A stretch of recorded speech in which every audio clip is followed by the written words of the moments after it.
আল্লাহ তাআলা রব্বুল আলামিন আমাদের মাঝে যে 12টি মাস দিয়েছেন, এর মধ্যে একটি মাস আল্লাহ তাআলা রব্বুল আলামিনের কাছে অত্যন্ত সম্মানের মাস। বলেন তো সেই মাসটার নাম কি? রমজান মাস। আল্লাহ তাআলা এই রমজান মাসকে কেন এত সম্মানিত করলেন? আরো তো 11টি মাস আছে, এই মাসের ভিতরে আল্লাহ তাআলা এই রমজান মাসকে কেন এত সম্মানিত করলেন? এর কারণ হচ্ছে এই রমজান মাসে আল্লাহ তাআলা রব্বুল আলামিন পবিত্র কুরআনুল কারীম নাজিল করেছেন। সকলে বলি সুবহানাল্লাহ। সম্মানিত হাজিরিন, বা রমজান মাস মনে হলেই আমরা উপলব্ধি করি না খেয়ে থাকা, সেহরি খাওয়া, ইফতার করা, এগুলো মনে হয় কি হয় না? বলেন তো দেখি। যখনই রমজান মাস আসে তখনই আমাদের মনের মধ্যে মনে হয় আমরা না খেয়ে থাকবো, সেহরি খাবো, রোজা রাখবো, ইফতার করব, তারাবির নামাজ পড়বো, এগুলো মনে হয়। কিন্তু আল্লাহ তাআলা রব্বুল আলামিন এই রমজান মাসকে আগে সাওম, আগে রোজার কথা বলা হয়নি। এই রমজান মাসে আল্লাহ তাআলা রব্বুল আলামিন কি বলেছেন? আল্লাহ তাআলা আগে রোজার কথা বলেননি, আগে সাওমের কথা বলেননি। আল্লাহ তাআলা এই রোজাকে কেন্দ্র করে রোজার মাসে আল্লাহ তাআলা কি বলেছেন? আল্লাহ তাআলা রব্বুল আলামিন সূরাতুল বাকারার 185 নম্বর আয়াতে আল্লাহ তাআলা বলেন, শাহরু রমাদান আল্লাযী উনজিলা ফীহিল কুরআন। আল্লাহ তাআলা রব্বুল আলামিন বলেন শাহরু রমাদান, এই রমজান মাস, আল্লাযী উনজিলা ফীহিল কুরআন, আমি এই মাসে কোরআন শরীফ নাজিল করেছি। সকলে বলি সুবহানাল্লাহ। তাহলে আল্লাহ তাআলা রব্বুল আলামিন এই মাসে সর্বপ্রথম কি করেছেন? কোরআন শরীফ নাজিল করেছেন। আল্লাহ তাআলা আগেই বলে নেই এই মাসে আমি রোজাকে ফরজ করে দিয়েছি, এই কথা আগে বলেননি। আগে কি বলেছে? কোরআন শরীফ এই মাসে নাজিল করেছে। আল্লাযী উনজিলা ফীহিল কুরআন, আমি এই মাসে কোরআন শরীফ নাজিল করেছি। এরপর আল্লাহ তাআলা রব্বুল আলামিন বলেন হুদাল লিন-নাস, সেটা কার জন্য? মানুষের হেদায়েতের জন্য। কার হেদায়েতের জন্য? মানুষের হেদায়েতের জন্য। হুদাল লিন-নাসি ওয়া বায়িনাতিম মিনাল হুদা ওয়া বায়িনাতিম মিনাল হুদা ওয়াল ফুরকান। আল্লাহ তাআলা রব্বুল আলামিন এই কোরআন শরীফ যে এই মাসে নাজিল করেছে, এটা কার জন্য? মানুষের হেদায়েতের জন্য নাজিল করেছেন। সেটা কিয়ামত পর্যন্ত যদি কোরআন শরীফকে ফলো করে, এই কোরআন শরীফকে অনুসরণ করে, কিয়ামত পর্যন্ত তার হেদায়েতের জন্য এই কোরআন শরীফই যথেষ্ট হয়ে যাবে। সকলে বলি সুবহানাল্লাহ। এখানে আল্লাহ তাআলা রব্বুল আলামিন হুদাল লিন-নাস, এই হুদা শব্দটি ব্যবহার করেছেন। এর জন্য এই হুদা শব্দ হচ্ছে মানুষ দুনিয়াতে যা কিছু সত্য এবং মিথ্যা, এই সত্য এবং মিথ্যা যাচাই করার জন্য তাকে সর্বপ্রথম কোরআন শরীফ বুঝতে হবে, তাকে সর্বপ্রথম কোরআন শরীফ পড়তে হবে। যদি কোনো মানুষ কোরআন শরীফ ফলো করে, কোরআন শরীফ পড়ে, কোরআন শরীফ জানে, কোরআন শরীফ বুঝে, তাহলে সে সহজেই সত্য এবং মিথ্যা যাচাই করতে পারবে। এই মাসে কোরআন শরীফ আল্লাহ তাআলা নাজিল করেছেন। কেন নাজিল করেছেন? সেটা মানুষের হেদায়েতের জন্য। যদি কোনো ব্যক্তি সত্য এবং মিথ্যা এই যাচাই করতে যায়, কোনটা সত্য কোনটা মিথ্যা, এটা যদি কেউ যাচাই করতে যায়, চূড়ান্ত ফয়সালা করতে যায়, তাকে কোরআন শরীফকে ফলো করা লাগবে, তাকে কোরআন শরীফকে অনুসরণ করা লাগবে, তবেই সে সত্য এবং মিথ্যা যাচাই করতে পারবে। সম্মানিত হাজিরিন, এরপর আল্লাহ তাআলা রব্বুল আলামিন বলেন ফামান শাহিদা মিনকুমুশ শাহরা ফালিয়াসুম। এরপর আল্লাহ তাআলা রব্বুল আলামিন বললেন সুতরাং তোমাদের মধ্যে যে ব্যক্তি এই মাস পাবে সে যেন রোজা রাখে। এরপরে আল্লাহ তাআলা রব্বুল আলামিন বলেন তোমাদের মধ্যে যে ব্যক্তি এই মাস পাবে সে যেন রোজা রাখে। তাহলে প্রথমেই কি রোজা রাখার কথা বলা হয়েছে? প্রথমে কি বলা হয়েছে একটু বলেন দেখি। প্রথমে আল্লাহ তাআলা বলেছেন এই মাস হচ্ছে কোরআন শরীফ নাজিলের মাস। এরপরে আল্লাহ তাআলা বললেন ফামান শাহিদা মিনকুমুশ শাহরা ফালিয়াসুম, তোমাদের মধ্য থেকে যদি কোনো ব্যক্তি এই মাস পেয়ে যায়, যদি কোনো ব্যক্তি এই মাস পেয়ে যায় সে যেন রোজা রাখে। এখন খেয়াল করে দেখেন, গত রমজানে অনেকেই এই মসজিদে ছিল, কিন্তু আজকে রমজানে তারা নাই। তাহলে এটা একটু শুকরিয়া আদায় করতে হবে যে আল্লাহ তাআলা রব্বুল আলামিন আমাদের রমজান পর্যন্ত পৌঁছে আদায় করতে হবে আল্লাহ তাআলার কাছে। তাহলে রমজান মাস আমাদের জন্য প্রথম কি নিয়ে এসেছে? প্রথম নিয়ে এসেছে পবিত্র কোরআনুল কারীম, এরপরে রোজা। তাহলে আমরা এই আয়াতের আলোকে প্রথমে জানতে পারলাম রমজান মাস আমাদের জন্য প্রথম কোরআন শরীফ নিয়ে এসেছেন, কোরআন শরীফ নাজিল করেছেন। এরপরেই আল্লাহ তাআলা রোজা রাখার যে বিধান করে দিয়েছেন, তারপরেই রোজা। এরপর আল্লাহ তাআলা রব্বুল আলামিন বলেন ওয়ামান কানা মারিদান আও আলা সাফারিন ফাইদ্দাতুম মিন আইয়ামিন উখর। আর তোমাদের মধ্যে যদি কেউ অসুস্থ অথবা সফরে থাকে, তোমাদের মধ্যে যদি কেউ অসুস্থ এবং সফরে থাকে, সে যেন এই সমস্যার কারণে পরবর্তীতে যেন সে রোজাগুলো আদায় করে নেয়। এখন রোজা রাখার এখানে কোনো কঠিন বিধানও নাই বলে আপনাকে বাধ্যতামূলক আপনি যে অবস্থায় আছেন ওই অবস্থায় আপনাকে রোজা রাখতেই হবে, এটা কোনো কঠিন বিধান নাই।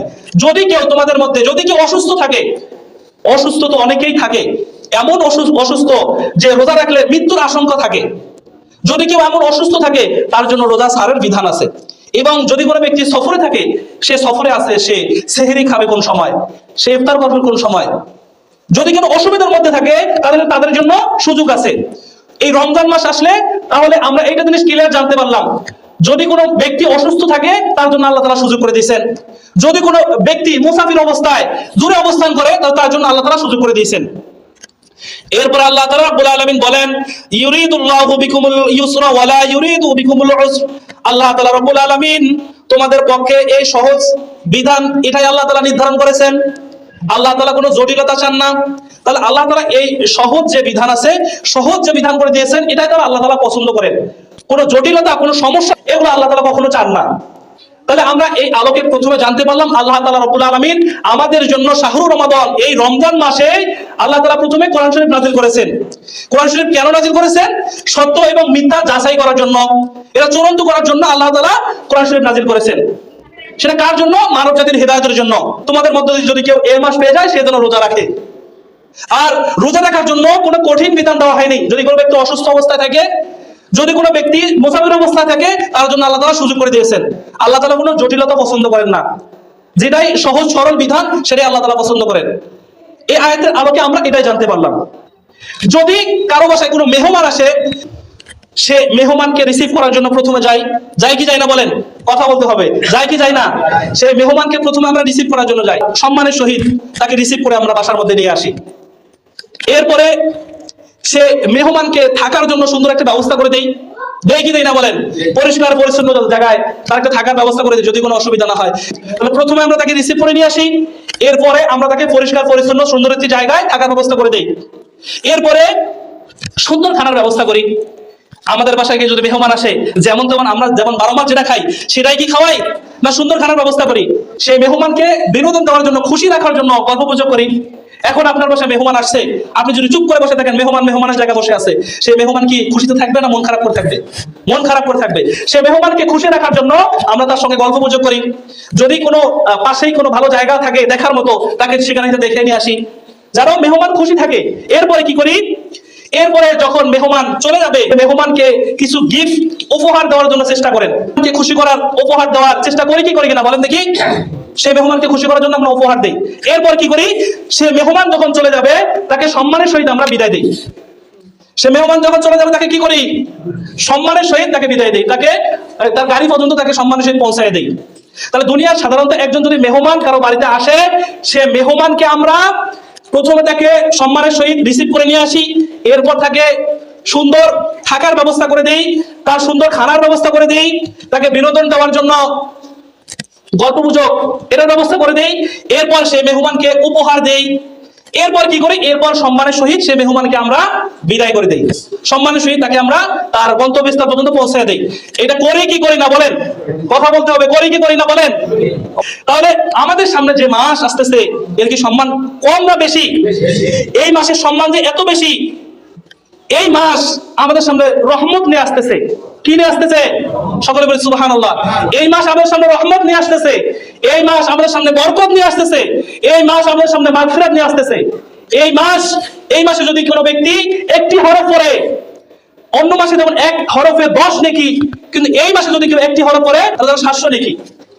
এমন একটি রাত্রি আছে যে রাত্রি 1000 রাতের চেয়ে উত্তম, লাইলাতুল কদর। সকলে বলি সুবহানাল্লাহ। এই রমজান মাসে জাহান্নামের সকল দরজা বন্ধ করে দিয়ে জান্নাতের সকল দরজা খুলে দেন। সকলে বলি সুবহানাল্লাহ।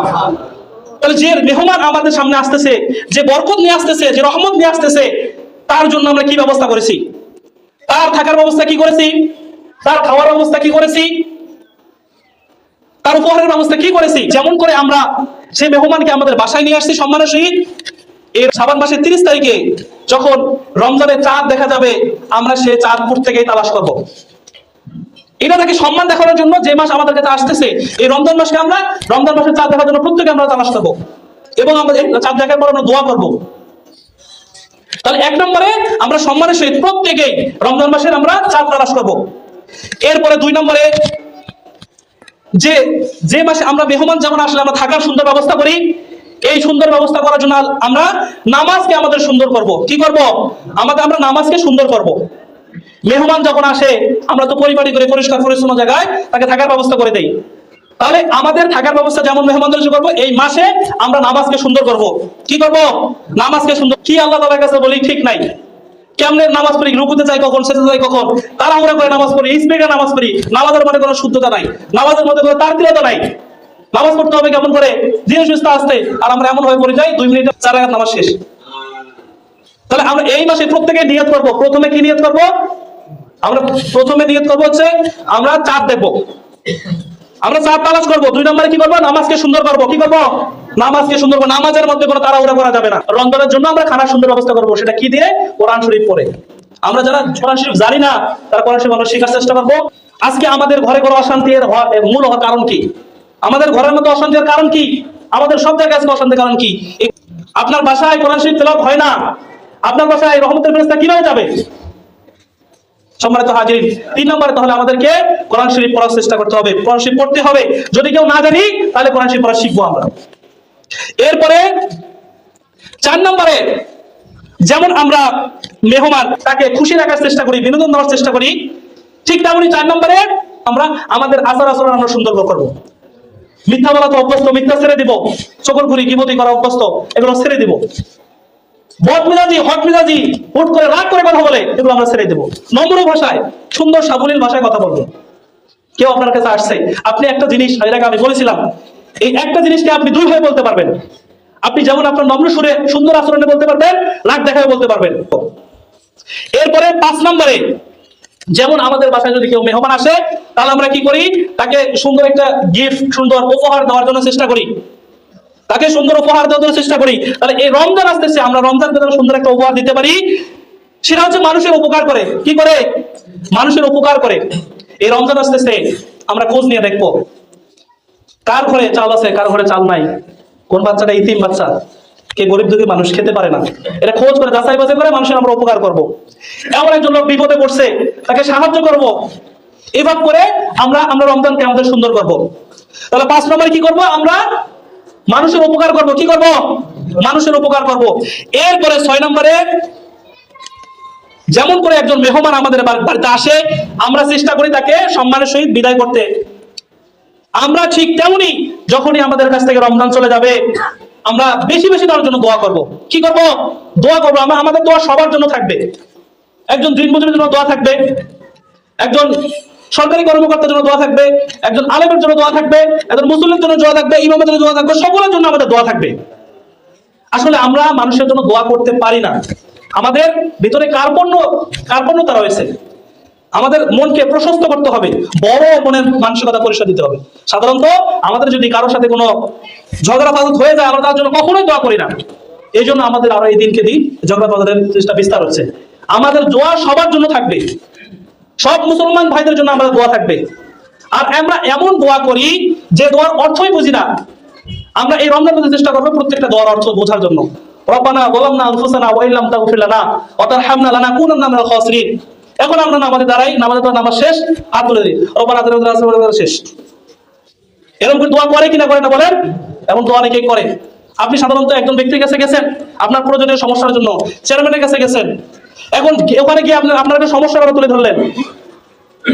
এখন আপনার ছেলের চাকরি হবে বা এই জন্য একটা সুপারিশের জন্য আপনি গেলেন, কিছু বললেন, আপনি চেয়ারম্যানের কাছে গেলেন আপনার ছেলের চাকরির সুপারিশের জন্য। এখন সেখানে গিয়ে যদি বলেন চেয়ারম্যান সাহেব বাড়িতে আছেন, আমার ছেলের চাকরির জন্য আপনি একটু সুপারিশ করেন, এমন কথা বলে সেখান থেকে চলে আসেন। বলেন তো সেই চেয়ারম্যান কি এই কথা শুনে কি বলবে? লোকটি মানে পাগল, কি বলে গেল চেয়ারম্যান সাহেব আমার জন্য সুপারিশ করেন, এমন একটা কথা বলে আপনি চলে আসলেন। আপনি দোয়ার মধ্যে আপনি মানুষকে বলেন পাগল, আপনি নিজে যে দোয়ার মধ্যে এমন করেন। আপনি কি চাচ্ছেন আল্লাহ তাআলার কাছে? রব্বানা আতিনা ফিদ দুনিয়া হাসানাতাও ওয়া ফিল আখিরাতি হাসানাতাও ওয়া কিনা আযাবান নার। আপনি আল্লাহ তাআলার কাছে কি চাইলেন? রব্বানা আতিনা ফিদ দুনিয়া হাসানাতাও, হে আল্লাহ আমাকে দুনিয়াতে আপনি কল্যাণ দান করেন, ওয়া ফিল আখিরাতি হাসানাতাও, এবং আমাদের পরকালে কল্যাণ দান করেন, ওয়া কিনা আযাবান নার, এবং জাহান্নামের আযাব থেকে আমাদেরকে রক্ষা করেন। আপনি কি চাচ্ছেন আল্লাহ তাআলার কাছে? এটা আপনাকে নিজে একা তো বোঝা লাগবে। আপনি হাত তুলতেছেন আর দুই কথা বলে রব্বানা আতিনা ফিদ দুনিয়া হাসানাতাও শেষ। আপনি আল্লাহ তাআলার কাছে কি চাচ্ছেন? আপনি তো নিজেই জানেন না কি যাচ্ছেন, মানুষকে বলতেছেন পাগল, আমি তো নিজেই পাগল।